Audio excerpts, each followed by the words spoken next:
what I'd like to talk about now is Alfie Kohn. It's been a very long time since I've read his book, probably many, many years. But he talks about how we use positive reinforcement, or bribes, shall we say, in quotes, so often that it's become a given.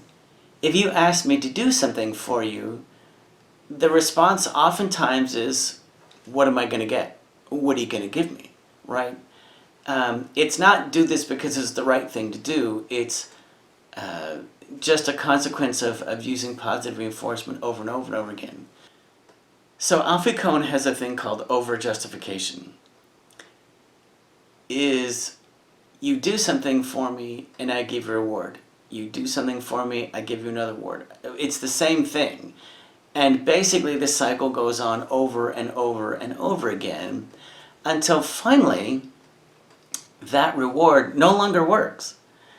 Is that humans get bored.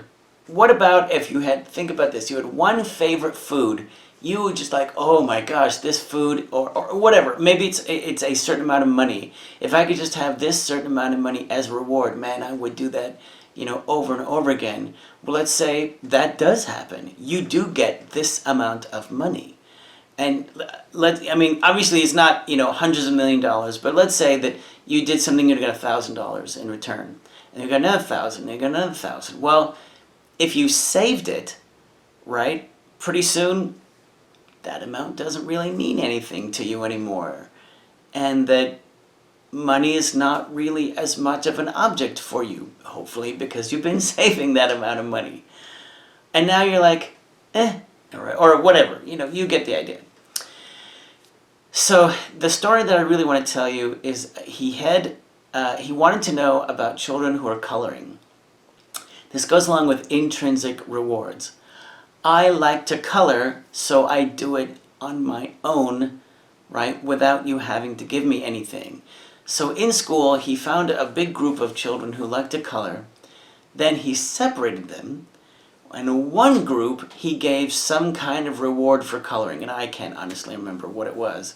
But the other group, he just left alone. Classic experiment. The independent variable is giving the reward to one group and not giving a reward to the other group.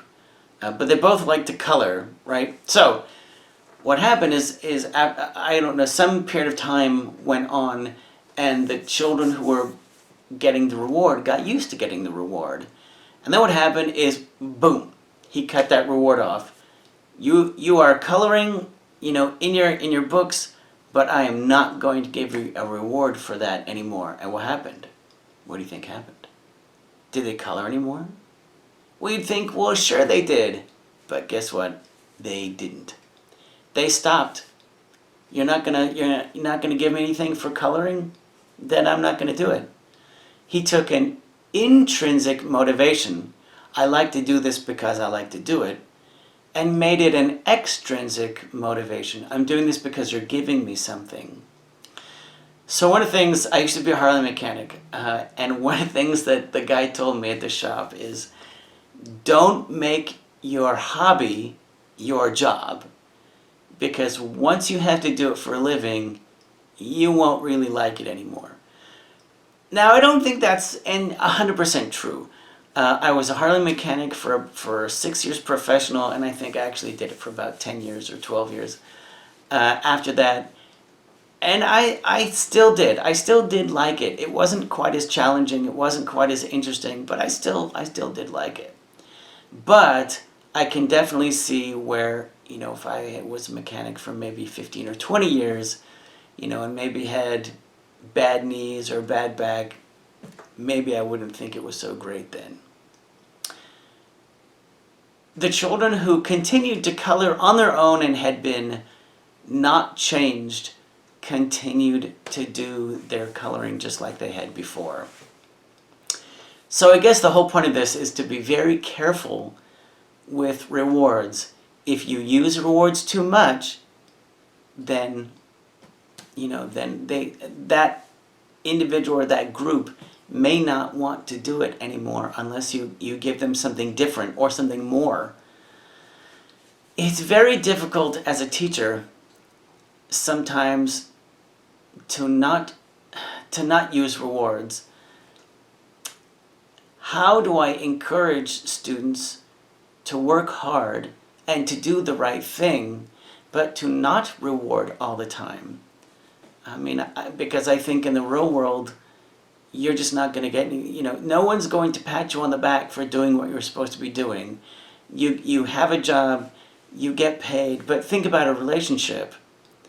Is that, what is your motivation for doing the right thing? Is it that you want to do the right thing just because of who you are, or do you demand something in response? And I think people in relationships need to be very cognizant of that, even within themselves.